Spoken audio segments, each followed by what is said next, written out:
Well, good morning, everyone. I can tell by the tenor of the room, a lot of you know each other and are already enjoying each other's company.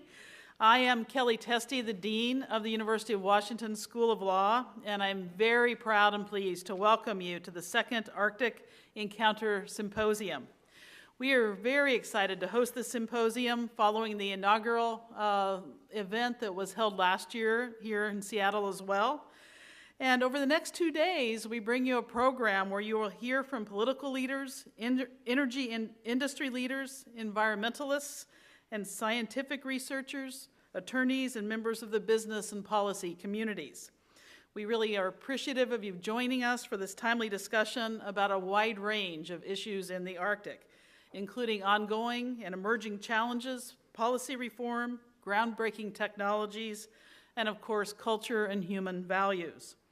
In keeping with our mission to serve as leaders for the global common good, and also consistent with this year's conference theme, we challenge you over the next few days to consider the shared interests and concerns of the United States and the global community.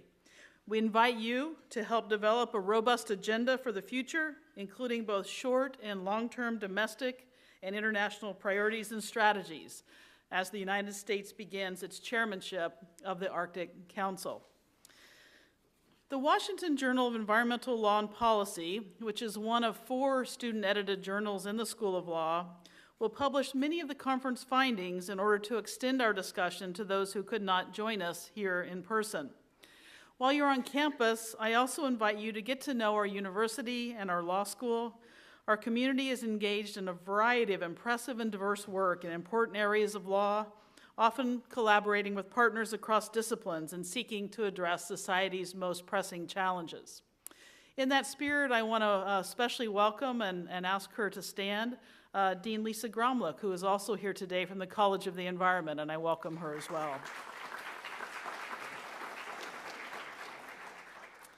One of the projects that we're most excited about and most relevant to our work here today is that together with the School of Marine and Environmental Affairs, the law school has established the Arctic Law and Policy Institute under Professor Craig Allen's very capable leadership. And I want to ask Professor Allen to please stand and be recognized as well, and thank him for all of his work in leading this conference. This innovative program is providing objective analysis of selected law and policy issues related to Arctic marine science, governance, pollution prevention and response, safety of navigation, and conservation and management of natural resources for the assurance of a healthy and sustainable future for Arctic peoples. We're very excited about that Institute's work and look forward to collaborating with all of you as we move forward. Well, I want to say a very personal welcome, a very warm thank you to all of you for coming together for this symposium. We really look forward to these discussions and also our dinner tonight. I want to introduce now someone who I think of as her own force of nature. That is Rachel Kallander, founder and director of the Arctic Encounter Symposium. Rachel's a native of Cordova, Alaska, grew up commercial fishing in Prince William Sound and the northern Gulf of Alaska. She received her bachelor's degree in political science from Seattle University in 2004, and I'm very proud to say is one of our third-year law students here at the University of Washington School of Law. Rachel served for 3 years on the personal staff of Senator Lisa Murkowski in the United States Senate, and while working in Congress, she assisted the legislative director and coordinated special projects and initiatives on the senator's behalf. She also served as a legislative assistant and speechwriter to several members of the Alaska State Legislature during the 2012 session. In 2013, Rachel participated in a 2-week Arctic science mission on board the Coast Guard's Healy icebreaker, researching and observing oil spill response and recovery efforts. Building on her unique insight into practical and political challenges of advancing Arctic policy in a way that best serves Alaska and its people, in 2013, Rachel founded Kallander and Associates, LLC. Its mission is to seek out bipartisan and effective ways to ensure the coexistence of responsible development, sustainable environments, and healthy communities. Her drive to organize this symposium was inspired by her belief that such coexistence can and must exist. Please join me in recognizing Rachel, in thanking her for her leadership and bringing her up to the podium. We're very grateful for all that she is and all that she does. Thank you, Rachel.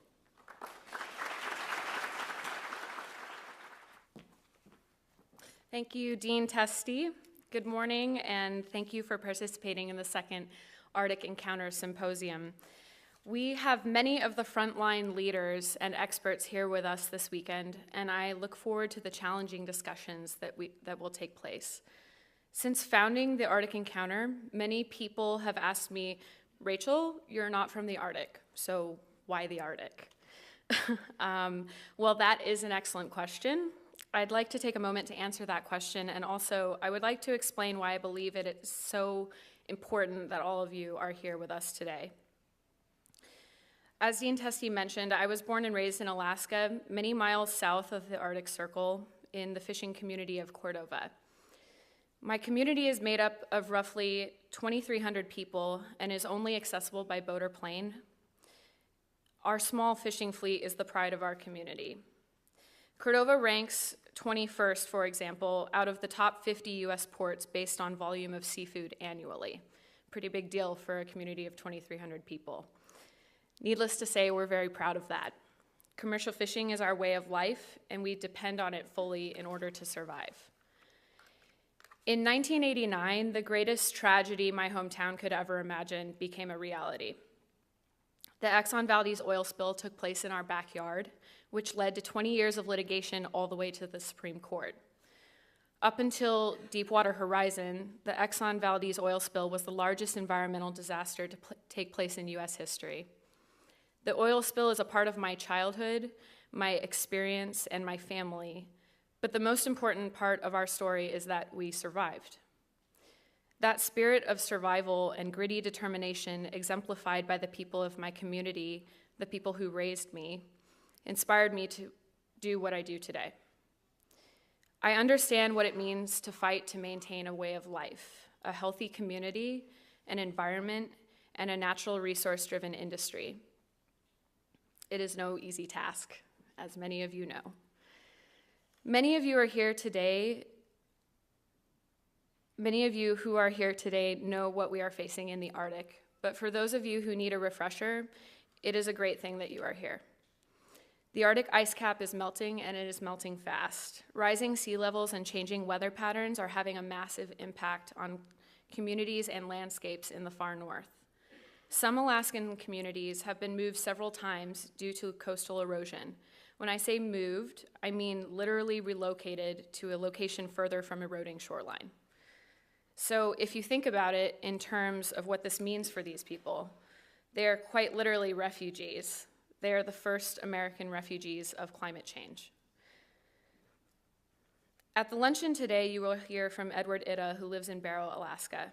As he can tell you, the animals that are most important to the northern way of life, their subsistence hunting and culture, are interconnected with the ice. Ice is a part of life in the Arctic, but today it is disappearing before their very eyes. As everyone in this room already knows, the change that we're seeing in the polar regions is undeniable. The peoples and tribes of the Arctic are facing rapid changes in their environment that are far beyond their control. In a different and yet still similar way, I can understand that feeling.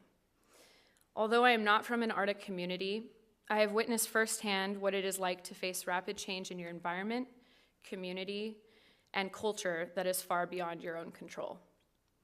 However, I don't believe that that is a reason to give up, and neither do the people of the Arctic. We as individuals and we as the United States have a great opportunity before us. The Arctic is in many ways an opportunity to learn from our past mistakes and to make powerful change. I believe that responsible development, sustainable environments, and healthy communities can coexist. Furthermore, I believe it is our duty to foster such coexistence. I'm willing to bet that many of you here today agree with me and share that same belief. In a moment, I will invite our first panelist to the stage so that we can begin tackling these interesting challenges. But first, I would like to share one last thing. As someone who grew up in a place hard hit by change, albeit a different kind of change than what is taking place in the Arctic, I often wished that my friends and I were consulted more as legal and economic decisions were made. The influence, power, and expertise sitting in this room right now is truly astounding. My hope for the next 2 days is that we can address the challenges of a rapidly changing Arctic, consider what's at stake, weigh the great potential and opportunities, and debate solutions. But most of all, I hope that we might truly listen to one another. We have learned many times over throughout history that we need both sides of the aisle, industry leaders and environmentalists, politicians and tribal leaders, our young people and our activists, to come together and truly listen to one another in order to see real change. If we do this, I believe we will effect long-lasting leadership in this incredibly important place on Earth. Thank you very much for your time, your expertise, and your passion to effect change. I look forward to the great work we can accomplish this weekend together. Thank you.